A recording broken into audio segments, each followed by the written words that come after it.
Right, hello guys, welcome back. We are doing a live video. Today we are doing a little first impressions of the Phoneutria Fera, the new Spreadshot hand cannon. And we've played with it for about 3 hours, and I've got some thoughts, but there was also a few things that I kind of wanted to test, get out the way. First one being, how does it behave as a hand cannon compared to other hand cannons in terms of like damage, range, and so on. The first thing you'll notice is that the range of this hand cannon is essentially non-existent. That Scion is sitting at the 30-meter mark. And if I'm here, this hand cannon is not hitting 30 meters. I think it'll hit 20. Yeah, just about. Even this here, this you feel like should hit, but it does.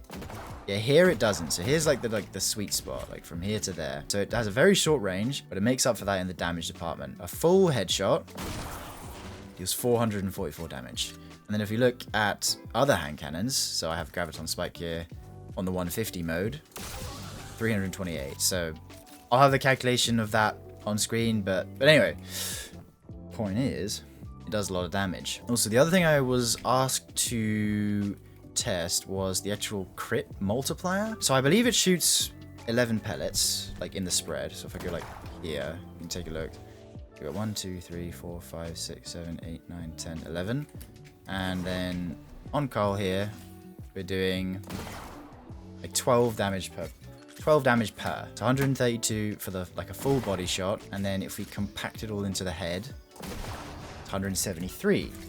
So 173, a 1.3x crit multiplier. Now I think that could vary from ad to ad, but I guess it isn't like terribly important to hit your crits with a 1.3, so there's that, I suppose. Next is probably the most important thing that people wanted to know is, how does 1-2 punch behave on this hand cannon? And unfortunately, it's not like a shotgun. It's actually half. So here, this is footage from Toydy. His base punch deals 100 damage, which is actually just perfect for this example. He procs 1-2 punch, and then does 175. Right there, 175, which is a 75% increase. And as you'll know, regular 1-2 punch is double that. In fact, I can show you. My base melee deals 205 damage, which should go up to around 450.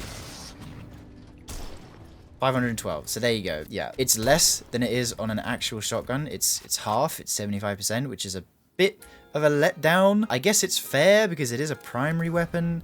My initial impression of that is like thumbs down. But I guess depending on how many melees you are stacking in your overall melee buff stack, it won't matter that much because of the additive stacking rules. But just for a base thing on its own, half is just a little bit annoying. The other kind of main thing I wanted to test was with Lucky Pants, actually. So yeah, I think the thing I'm interested in with Lucky Pants is how quickly it builds up stacks of the buff. Is it multiple because of the pellets? Can you get to the buff stack really rapid? Let's see if I stand far back.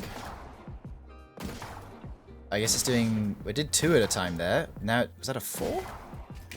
So it does kind of vary.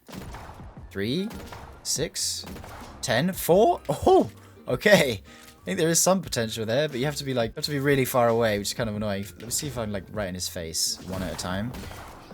Yeah.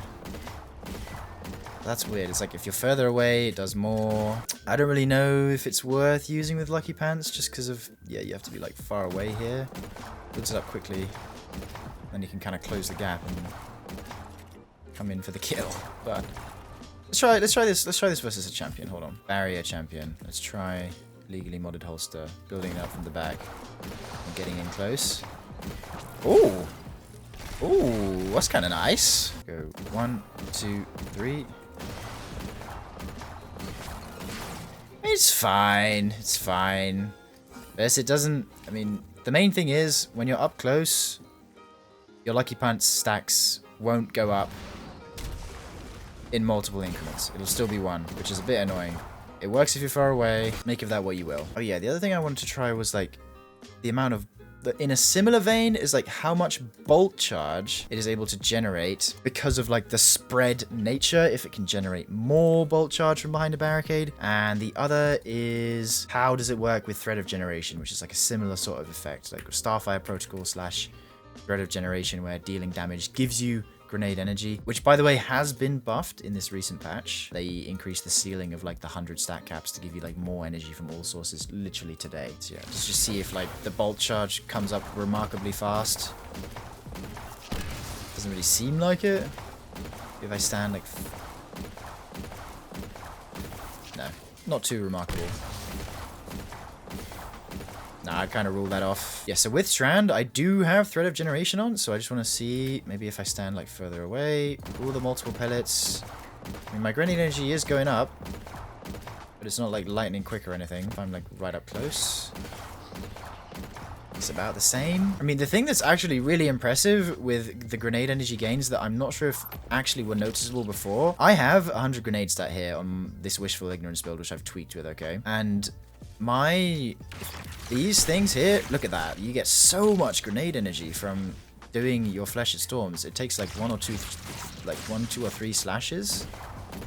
And it's like almost back already, which is quite nice. Obviously that's separate to the hand cannon. So yeah, nothing too crazy with Thread of Generation. I'm assuming the behavior is going to be the same with Starfire as well, so wouldn't be too concerned about that. I guess the main things about this hand cannon that we can kind of take away is that 1-2 punch does work, but it's half the potency, which is a bit of a bummer. Tried no backup plans, it doesn't work. Yeah, Court suggested we tried it with no backup plans to see if it counted as a shotgun and gained the damage bonus, but he's saying that doesn't work now, so no for no backup plans. I don't know where you would actually use this hand cannon in like a build. I guess it is like a pretty solid primary weapon. Like I had an idea where if you were a Strand Titan, you wouldn't have to run a 1-2 punch shotgun in your energy slot, like with Navigator, for example. You wouldn't need a shotgun and like you could just have the 1-2 punch with like infinite ammo. So you kind of make a point over here and you could just go like this and just carry this like over and over. Yeah, I guess this is a use case if you're fine with the 75% being lower. Solid in middle difficulties, but it fails off hard in upper content as you have better options. That's what I noticed because we were running Starcrossed a lot, just trying to get like the event currency to buy lots of these hand cannons. The hand cannon wasn't doing amazing. Did feel good in lower end, but like so does everything else. It is cool though. It's a very cool addition. I like having new frames of weapons. The other perk that I can see some value in is that I got this roll. I got proximity power surrounded.